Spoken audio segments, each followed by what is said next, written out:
De retour dans l'Africa Newsroom pour cette seconde partie de notre émission. Nous sommes toujours en compagnie de Doumbia S. Major, Abel Naki et Alfred Chango. Place tout de suite à notre dossier du jour.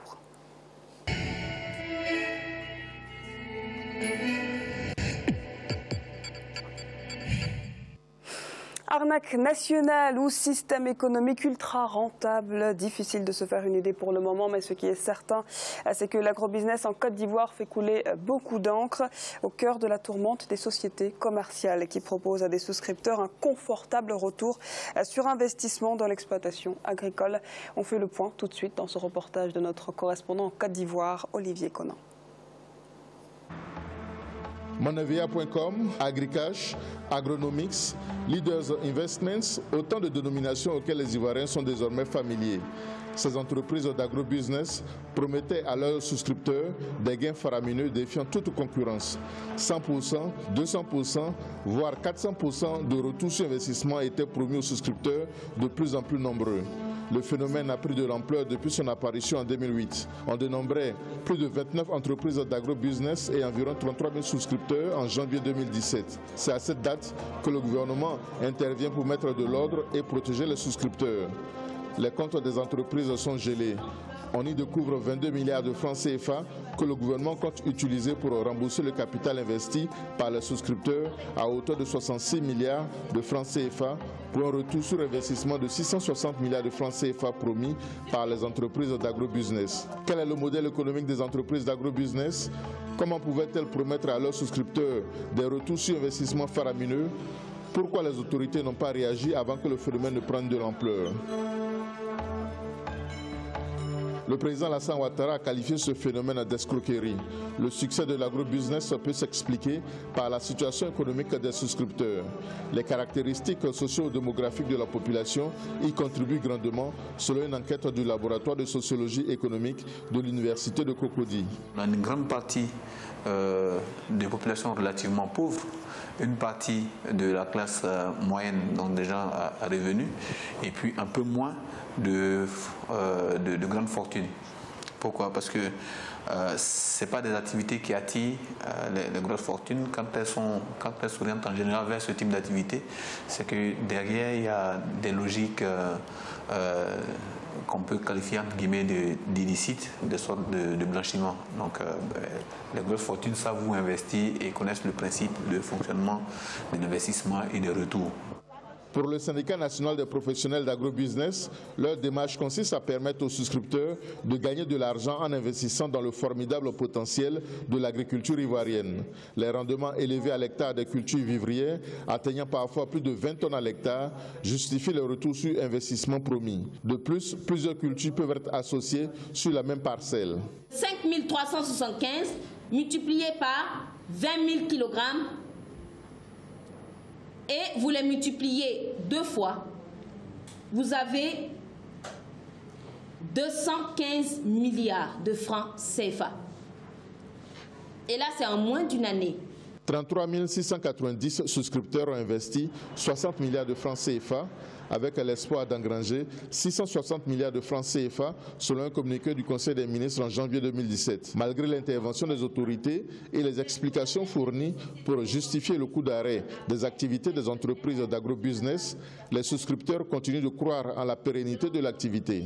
Nous ne sommes pas naïfs, nous ne sommes pas cupides. Vous avez votre compte dans une banque, mais la banque vous donne par moment je dirais pratiquement des retours sur l'épargne. Et que cela, ce n'est pas aussi un élan de cupidité. Mais ce qu'il faut comprendre, c'est que l'agrobusiness en tant que modèle économique est fiable. Les entreprises d'agrobusiness accueillent favorablement l'immixtion de l'État dans leur secteur si c'est dans l'optique de les encadrer.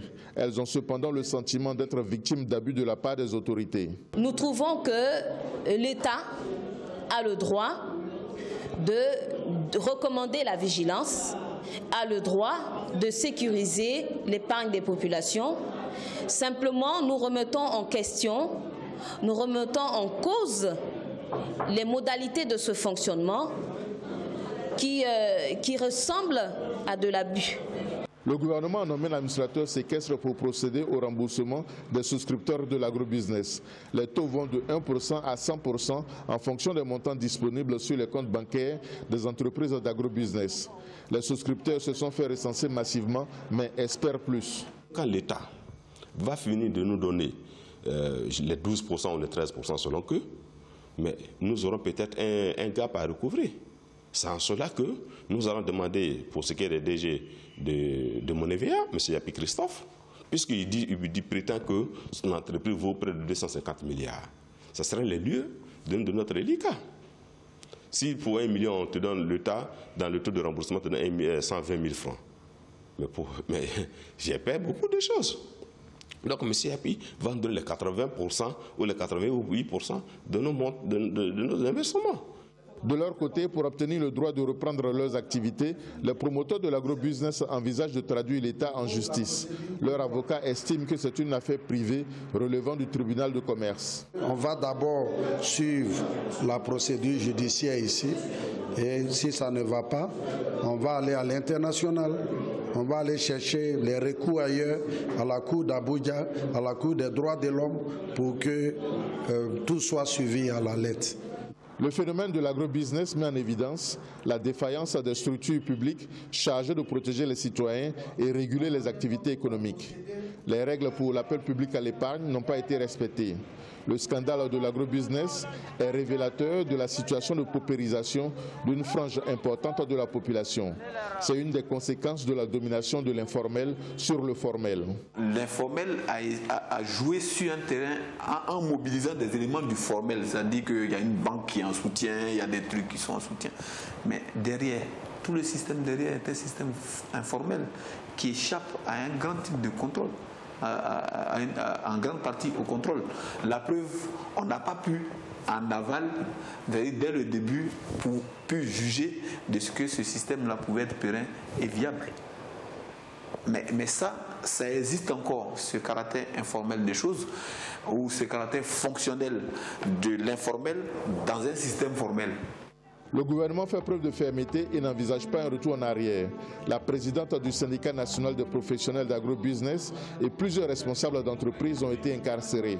Le principal promoteur de l'agrobusiness en Côte d'Ivoire, Christophe Yapi, patron de Monevia.com et d'Agronomix, est en fuite à l'étranger. La crise de l'agrobusiness n'a pas encore connu son épilogue. Malgré le remboursement d'une partie du capital investi, les souscripteurs espèrent toujours un hypothétique paiement des fameux retours sur investissement promis à la signature de leur contrat. Monsieur Doumbia, est-ce que ce type d'escroquerie vous choque aujourd'hui? Ce type d'escroquerie nous choque, mais nous disons que avant de parler d'escroquerie, il faut situer la responsabilité. À qui la faute, la responsabilité de l'État qui a soutenu les entreprises d'agrobusiness, parce que en Côte d'Ivoire, on ne peut pas installer une entreprise comme ça sans passer par le CPC. Et voilà, donc ce sont des choses qui ont été faites avec l'accord de l'État. Les investissements dans l'agrobusiness, parce que sur ce dossier, nous nous sommes informés auprès des concernés, auprès des associations qui pilotent donc la défense des souscripteurs. Donc, nous disons que c'est à tous les niveaux qu'il y a eu cette souscription.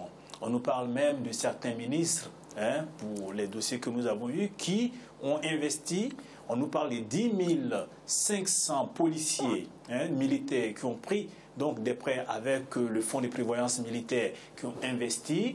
Et on nous parle de... On a des noms de ces ministres ou de... On ne va pas donner forcément les noms, mais nous avons vu des responsables de l'agrobusiness qui ont eu des décorations par les autorités de Côte d'Ivoire, par les ministres. Tout à fait. Amontano, Tout à fait. Qui a décoré. Au Journée nationale de l'agriculture. Donc une certaine caution à ces structures qui se sont installées. Donc il y a une complicité de l'État dans l'installation de ces structures. Le rôle de l'État dans cette affaire, selon vous, n'a pas été assez clair. Il y a eu un silence coupable.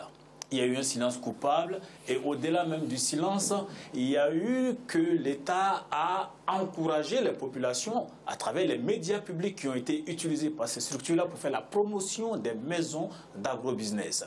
Alors, quand on nous dit qu'il y a détournement, il y a blanchiment, nous voudrons, nous, voir la preuve des blanchiments qui justifient que le groupe qui a été mis en place puisse décider de l'arrêt donc de l'activité de ces structures.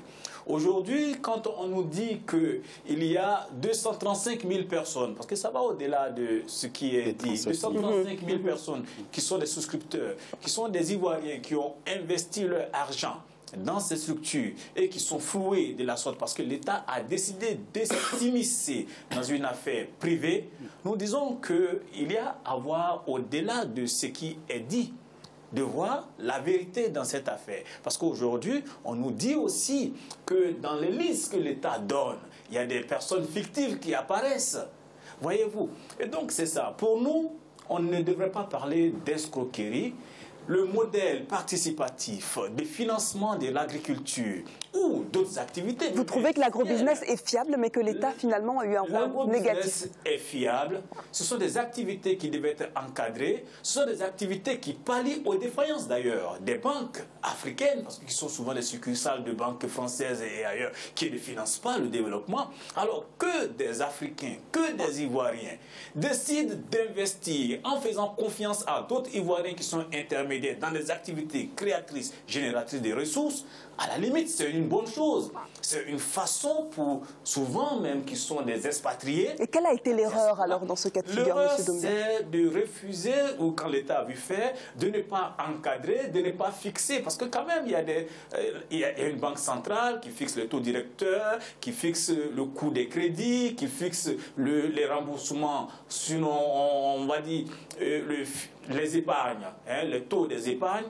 Voyez-vous, donc c'est l'État qui devait encadrer tout ça. L'État n'a pas joué son rôle, l'État a laissé faire et aujourd'hui on se retire et on accuse. Mais comment vous expliquez que ce sont finalement les banques qui aient tiré la sonnette d'alarme? Non, les banques ont tiré la sonnette d'alarme parce que les activités, les l'agrobusiness venaient concurrencer l'activité des banques. Voyez-vous, donc au-delà de l'aspect de l'escroquerie, il faut arrêter, il y avait un véritable problème qui est lié aussi à la monnaie que nous utilisons.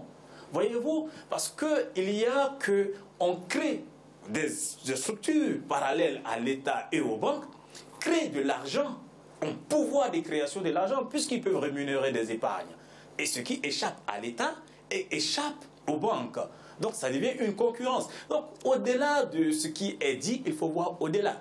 Voyez-vous. Donc pour nous, il est important que l'État joue son rôle d'encadrement, que l'État fixe les taux d'intérêt ou aide à fixer les taux d'intérêt, parce que c'est aussi ça le rôle d'un État, mais qu'on ne décide pas comme ça d'arrêter en accusant d'escroquerie, des blanchiments. L'État a juste gelé les comptes, de ces sociétés. A gelé les comptes et qui ne peut même pas aujourd'hui, sans décision de justice, et procéder au remboursement. Donc il n'aurait pas fallu geler les comptes de ces entreprises d'agrobusiness? Il aurait fallu geler les comptes, mais il aurait fallu aussi attendre qu'une décision de justice soit prise. Parce que c'est un danger pour la Côte d'Ivoire demain. Si vous pouvez créer une entreprise et que l'État peut venir geler les comptes comme ça ne fait pas sérieux pour un pays. Ça ne fait du tout pas sérieux. Monsieur Naki, comment vous expliquez que des sociétés ont pu prospérer pendant presque 10 ans en Côte d'Ivoire sans être inquiétées autour de ce modèle? Moi, je voudrais mettre les pieds dans le plat par rapport à cette affaire. Parce que ce sont des Ivoiriens qui souffrent. Major l'a rappelé, que c'est des Ivoiriens qui ont fait confiance à cause de la misère de la Côte d'Ivoire.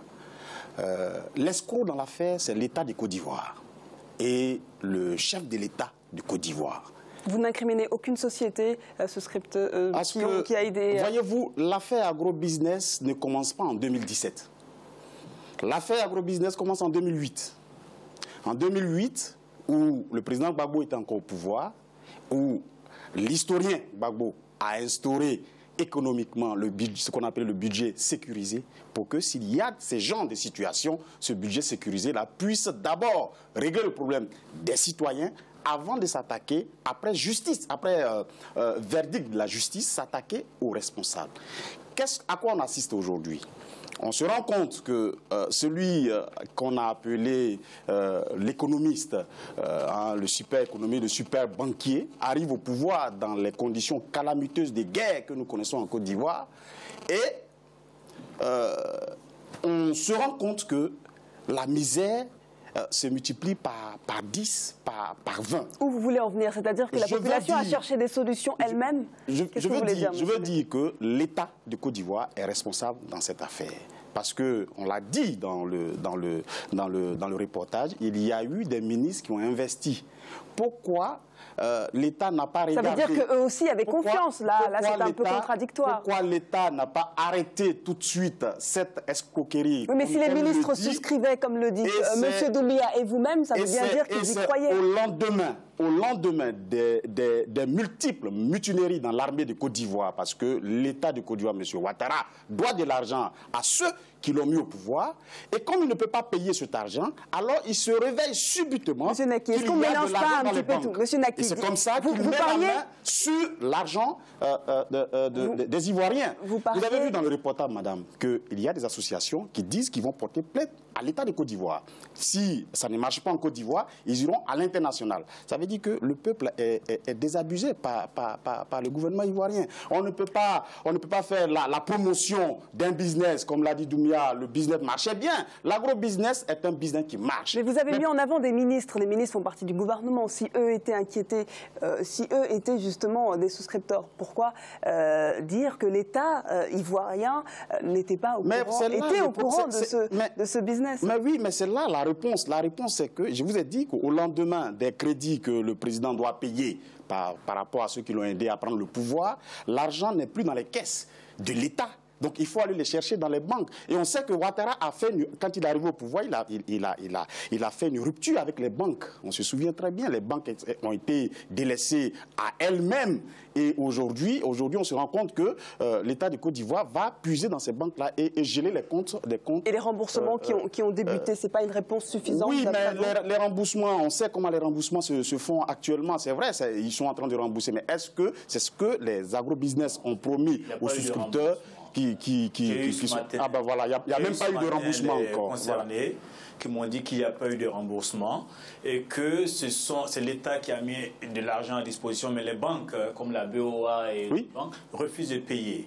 Je crois que c'est l'Atlantique qui paye parce qu'ils attendent une décision de justice. Pour eux, l'État ne peut pas prendre une décision, une directive comme ça et que les banques vont s'exécuter. Donc ça fait vraiment pas sérieux. Donc ils attendent la décision de justice. Mais au-delà, et comme M. Naki le dit, oui, nous avons une économiste au pouvoir, mais vous ne pouvez pas être le président qui est tout le temps surpris. Le président que je ne savais jamais. Ça ne fait vraiment pas sérieux. Alors que je suis souscripteur, mes collaborateurs sont souscripteurs et je ne sais pas. En effet, comme l'a dit le cher monsieur, il y a que notre président a cassé les banques nationales. Qui aujourd'hui va financer le développement de notre pays? Merci. Merci beaucoup pour ces précisions. On va procéder au rappel des titres qui ont été développés en début d'émission avec l'ex-président tchadien Hissène Habré, déjà condamné en 2016, qui a été fixé sur son sort ce jeudi avec l'annonce du verdict de son procès en appel devant un tribunal spécial africain à Dakar au Sénégal. Hissène Habré a été définitivement condamné à la prison à vie pour crime contre l'humanité. Les députés marocains ont voté ce mercredi 26 avril la confiance au nouveau gouvernement de coalition dirigé par Saadine El Othmani. Le programme gouvernemental a été approuvé sans surprise à une large majorité. Nous allons à présent marquer une courte pause. On se retrouve dans quelques instants pour la dernière partie de l'Africa Newsroom. A tout de suite.